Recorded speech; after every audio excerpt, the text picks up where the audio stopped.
Mais duas questões com conceitos práticos da hanseníase.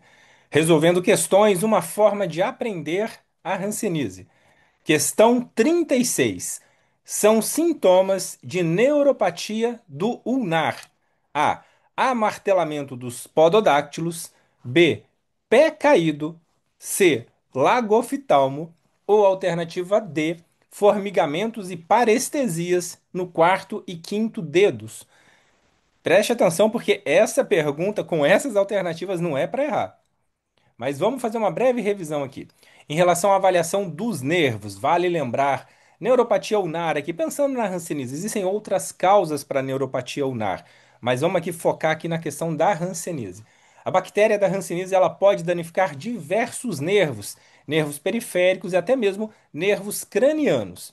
Por exemplo, o nervo trigêmeo, se a bactéria da hanseníase corroer o nervo trigêmeo, o que o paciente pode ter? O paciente pode apresentar irritabilidade na região do rosto, do olho, ulceração de córnea, diminuição da acuidade da visão visual. Se for pegar o nervo facial, ele vai fazer a questão da mímica do rosto. Ele vai inervar a musculatura orbicular do olho. E se o paciente tiver comprometimento do nervo facial, ele não vai conseguir piscar e fechar o olho, vai ficar com uma fenda, vai ficar com um lago oftalmo, que é aquela fenda que o olho não fecha por completo. O nervo auricular, que é o nervo que passa aqui na lateral do pescoço, o paciente vai ter dor no pescoço, vai ter um espessamento e dor no pescoço. Eu já tive também pacientes com espessamento do nervo cervical transverso. Inclusive, ontem, um paciente que eu atendi por teleconsulta, ele tinha visível o nervo cervical transverso no com quadro de hanseníase provocado pela hanseníase. E a gente tem vários, né? Paciente com acometimento do radial vai ter a mão caída, vamos pular o ulnar aqui. Acometimento do fibular comum, que é um nervo que passa no joelho, ali da lateral do joelho, lugar que a gente palpa ele, né? Esse paciente ele vai ter dificuldade para levantar a ponta do pé, de fazer a dorsiflexão. E aí esse paciente vai ter o pé caído. Se tiver um comprometimento do nervo tibial posterior, que pega toda a inervação sensitiva da sola dos pés. O paciente pode ter o mal perfurante plantar, úlcera plantar, e o paciente ele pode ter também a garra dos dedos do pé, o amartelamento. Vai parecer um tanto de martelinho os dedos do pé. Em relação ao nervo ulnar, vamos aqui agora ver o nervo ulnar, que foi a questão. O trajeto do ulnar, ele sai do plexo cervical, ele vem até o dedo mindinho e o dedo anelar, ele superficializa ali no cotovelo e ele vai ser responsável. Ele tem fibras autonômicas, sensitivas e motoras. Ele é responsável pelo suor dessa região, ele vai ser responsável pela sensibilidade dessa região lateral do antebraço, pegando no trajeto aqui é o dedo mindinho, o dedo anelar, e também ele vai ser responsável pela inervação motora dos músculos intrínsecos da mão, pequenos músculos. E o paciente tiver comprometimento do nervo ulnar, o que que ele vai ter?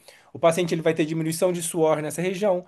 O paciente ele vai ter uma perda de sensibilidade na mão, pegando o dedo mindinho, o dedo anelar aqui na lateral do antebraço, na região medial, perdão, do antebraço, né? O paciente ele vai ter também fraqueza nos desses dois dedos, podendo ter a garra ulnar, que é a garra do dedo mindinho e do dedo anelar. Palpação deve ser feito no cotovelo. A gente flete, deixa o cotovelo com o braço, o braço com o antebraço a 90 graus. E tem dois ossinhos ali no cotovelo, o epicôndilo medial e o olecrano. Esse nervo ele vai passar no meio desses dois ossinhos. A gente consegue palpar ele ali, aperta aquele ponto e corre o dedo sentido no braço, para a gente palpar no túnel e no pré-túnel. E o nervo ulnar ele vai ser responsável pela abdução do segundo dedo, ele vai ser responsável pela abdução do quinto dedo, e também ele vai ser responsável por fazer a questão de força aqui dos dedos. Então, se você tiver um comprometimento do dedo ulnar, você pode ter fraqueza no segundo dedo e no dedo mindinho. Os pontos de sensibilidade que a gente testa no caso da estesiometria são os pontos que a gente pega na região hipotenar, na falange proximal do quinto dedo e na falange distal do quinto dedo. E quais são as queixas que o paciente com comprometimento do NAR eles acabam descrevendo, relatando? Dor, principalmente dor no cotovelo, um choque que corre para o dedinho da mão, dificuldade de abrir e fechar o dedinho, ele não vai conseguir abrir e fechar o dedinho. O paciente vai ter dormência naquele trajeto, dormência na região hipotenar, diminuição da musculatura, o paciente vai ter uma retificação do coxim gorduroso aqui da região hipotenar, a lateral da mão desse paciente vai ficar toda reta. E as consequências é exatamente a paresia, paralisia da musculatura, diminuição de força da pinça, o paciente vai ter diminuição de força para pinçar o polegar, o paciente vai ter perda de sensibilidade dessa área e podendo ter atrofia do espaço interósseo. E vale lembrar que as complicações dos nervos, né, as piores complicações da hanseníase, elas advêm de comprometimento neurológico. Então, esta avaliação dos nervos, ela é importante para a gente diagnosticar precocemente a hanseníase, é importante para a gente evitar o dano neural e mesmo evitar complicações e agravamento se o paciente já tiver algum dano instalado. Então, a resposta de neuropatia do ulnar é formigamento e parestesia no quarto e no quinto dedo. Amartelamento de pododáctilos é nervo tibial posterior. Pé caído é nervo fibular. Lagoftalmo é nervo facial. Então, pelas alternativas, até por exclusão aqui, quem não tinha ideia era para acertar, hein? Porque o nervo ulnar é no membro superior e as outras alternativas aqui estão bem distantes. Questão 37. Qual é o principal sinal clínico que diferencia a hanseníase de outras doenças de pele? Coceira intensa, manchas com perda de sensibilidade, lesões que causam dor imediata ou manchas sempre acompanhadas com febre. Essa questão também não está difícil. Quem sabe o básico da hanseníase não tem direito de errar essa questão, hein? Mas vamos lá. Vamos só fazer uma breve revisão. A hanseníase a gente pode separar aqui em sintomas neurológicos e sinais dermatológicos. Em relação aos sintomas neurológicos, lembrar formigamento, dormência, queimação tipo brasa, cãibras noturnas, sensação de agulhada, alfinetada, pontada, sensação de bichinhos andando na pele, dor nos nervos tipo choque elétrico, uma pinicação, parece que tem um tanto de agulhinha de acupuntura furando a pele. Esses sintomas, eles costumam piorar em período noturno, piorar nos dias mais frios. O paciente não precisa ter todos os sintomas. Aqui está representando uma mão, só para mostrar sintomas diferentes. Não quer dizer que isso acontece só na mão, não. Enfim, esses são os principais sintomas neurológicos, são sintomas de neuropatia. Vale lembrar que não é todo mundo com esses sintomas que vai ter a hanseníase, mas todos com qualquer um desses sintomas merecem uma investigação criteriosa para a hanseníase.